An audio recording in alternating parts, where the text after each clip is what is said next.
First of all, I would like to, other than welcoming you, I would like to know a little bit more about you. Maybe you could tell me a little bit about yourself? I think one of the things, I'm from Owego originally, which I'm always proud to be from Owego. Loved my growing up years there. One of the things that I found when I was 16 years old was a relationship with Christ, which has really defined who I am and what I do. Obviously, I'm a pastor. Okay. Professionally, I've went to Houghton College for my 4-year bachelor's degree, and then I went to Liberty University for a master's in counseling. My family is extremely important to me. We actually we have 3 adopted children. Wonderful. Ages 7 to 7 months. So 7 years old to 7 months. We actually just adopted our 7-month-old officially about a month ago. So we were excited to get through that process with her. Very nice. I think that's... Well, I'm going to ask you the obvious question. You are a youth pastor. Mm-hmm. Why youth? You know, when I was a teenager, I was so confused about life, honestly. I think those years were tumultuous, you know, just growing into yourself, all the hormones, all the questions about girls and life and what am I going to do, who am I? That was when somebody reached out to me and kind of showed me a better way for my life. So I have always had that heart to do the same thing with teens. So that's my passion. I love the energy that students bring week in and week out. Their heart, their passion, their lack of bureaucracy. They are just so mission-minded in what they do, and they really care for people, and they have an energy to match. So it's kind of the changing way that the church is going. We're going to have to embrace this in order to keep rolling, right? Yeah, I think you know, as a church, we're going to have to look, how do we continue to take our message of redemption that Christ brings and match that with action? What does that look like in the real world? Right. So our faith really does have to have hands and feet to it. Okay. Yep. Well, maybe you can tell us, you're from Union Center Christian Church. Yep. Maybe you can tell me a little bit more about Union Center. Union Center is a church in Union Center, which some people don't know where that is, but it's out by Our Country Hearts. And the thing that Union Center, to me, really emphasizes is a with God life. Is this idea that being with God, following God, is not just about our salvation in the afterlife. It's actually about walking with God now in this life, in that we can actually know God, experience God in every aspect of our lives, whether it's in our families, our homes, our schools, and in our churches. So that's one of the things that we really talk about a lot, is how can we be with God and walk with God on a daily basis. On a daily basis. Okay, I get that. Well, what we're here to talk about today is an event that Union Center is going to bring to this area. You're including, as I received some pamphlets because I work with youth as well. This is called Made to Crave. Yeah. Interesting name. Okay, and we've got the flyer there on the screen. Maybe you can give me like a little bit of overview, if you would. Well, you know, I think sometimes the best thoughts are stolen. And there's actually a book called Made to Crave. It's actually on food addiction. Okay. So we stole that whole idea, Made to Crave, from that book. But this conference is not about food addiction. It's actually about intimacy with God and with others. And how do we approach that in a healthy way? There's this idea that how do we take this longing, this craving that's deep within our souls to be intimate, to be known, to know, how do we fulfill that? And I think a lot of times in our culture, there's so many voices out there to say, hey, this is the way to fill this craving. And we want to add to the conversation about, hey, you know what, there's a God that really is jealous for you, he's crazy for you, he loves you. And that longing that's deep inside of you, that craving, can be filled by him and by people who love him. And so we're talking about this idea of made to crave. We are made to crave something, and we will always look to something to fill that within us. Right. Well, I imagine as teens, this is geared toward teenagers, Yes. right? Is there an age as far as what age? Yep. So Saturday is the actual teenage part. So 6th grade through 12th grade. So okay. if there's an age in there, it's usually 12, 13, sometimes 11 years old in 6th grade. All right, so I'm hearing maybe kids that age, they crave love. I think so. I think we all crave acceptance. I think we all crave similar things. I think we crave love, acceptance, a sense of significance, purpose. What am I on earth for? So kids start thinking very abstractly when they hit the middle school years, and they start to ask those questions of why am I here? Why do I exist? And how can I be loved and accepted? And a lot of our students don't feel lovable. They don't feel like they're worth being accepted. It's a very difficult time for some. It is. Some that age. So this is going to take place at Union Center Christian Church? It will. Okay. Yes, it'll be Friday. We actually have a parents piece to this. So Friday night, our speaker, Laura Gallier, will be speaking to the parents about this whole issue. So she will direct the conversation to parents about how do we help our students to find fulfillment in the right relationships.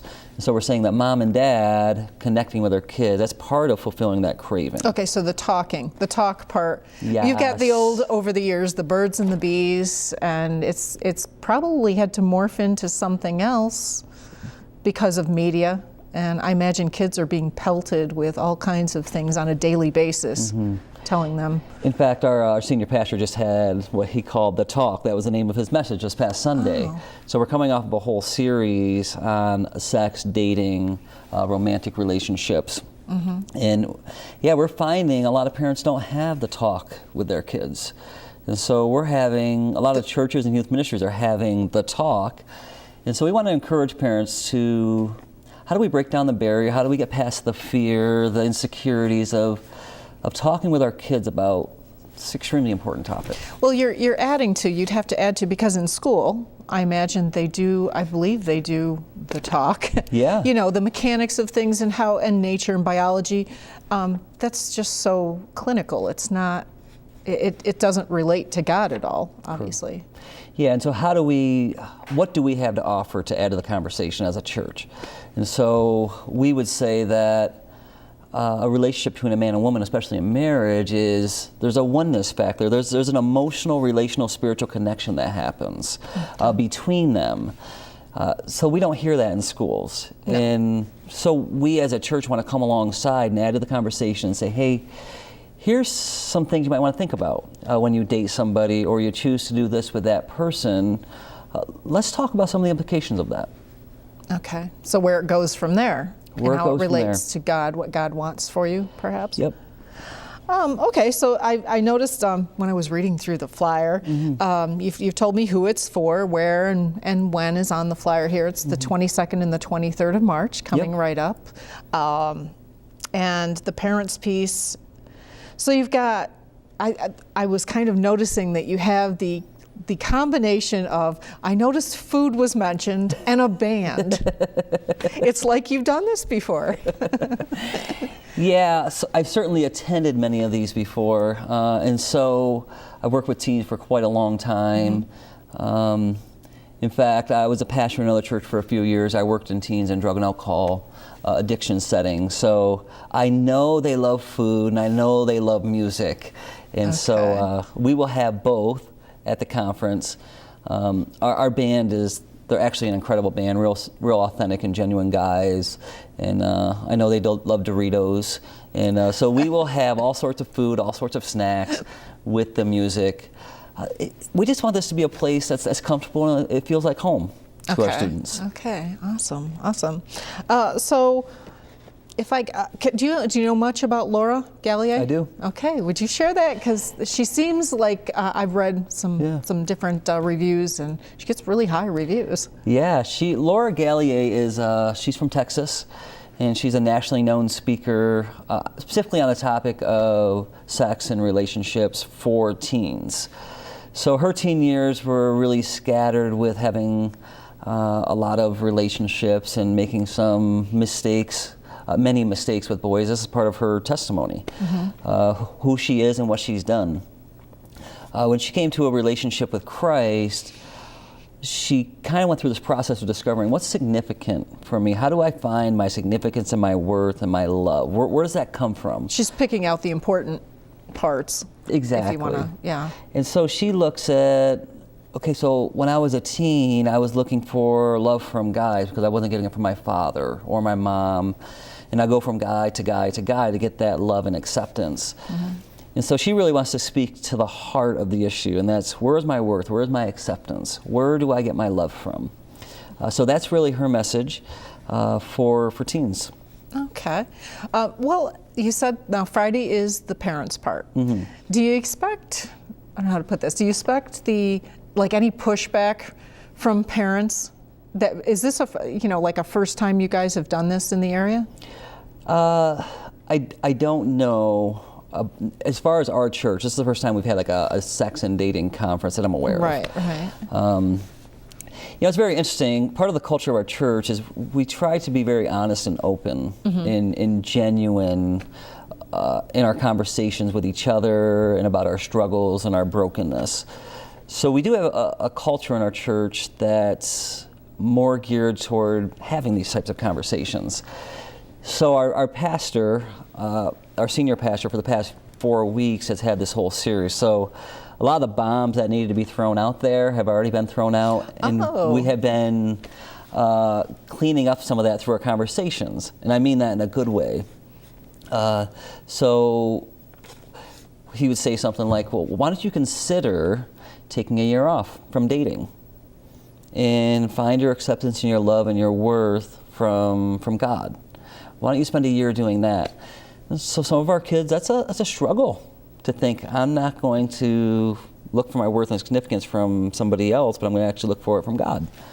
So that was one of the things that we've had to work through. And so our parents have to work through that too. What level of boundaries are we going to put on these dating relationships? How far is too far? Can they be alone? At what age do my kids start dating? So it's kind of taking the parents and forcing them to take a look, not just putting your kids on autopilot, but taking a look at what they're doing on a daily basis and talking to them about it. Yeah, we really want to encourage parents to engage with their kids. Every study shows that parents are the #1 influence in their kids' life. Hands down. Every day. Every day, for good or bad. That's just reality. Now the church can come alongside of parents and give them resources, can try to say some of the same things that they should be saying, so hopefully reinforce what they're already doing in the home. But again, what we're finding is that a lot of parents aren't even having these discussions with their kids. And so we want to open up the door to say, hey, let's start talking with our children about this. Well, it's giving the parents a support, basically. That's what it sounds like. And permission. Yeah. And frankly, parenting's hard. It's probably one of the most humbling. I gotta agree. I think it's one of the most humbling things on earth. And so we have our fears, we have our insecurities, and sometimes we just, I made mistakes when I was a teen. I don't even know what to say, and we want to give parents a tool to say, you know what, let's clean up the past and get over the shame and the guilt that resides there. And for our kids' sake, let's start moving forward and having those conversations.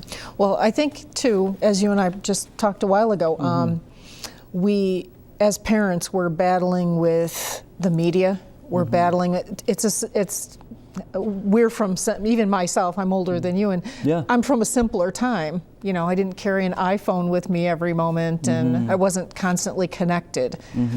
Kids have to struggle with that, I'm sure. They do.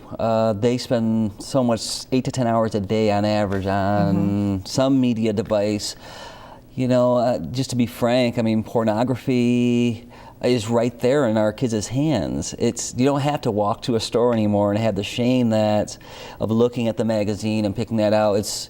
Everything can be done in privacy, and it becomes an addiction for a lot of our kids at a young age. And so the media is a huge influence. Most movies don't show any negative consequences of sex outside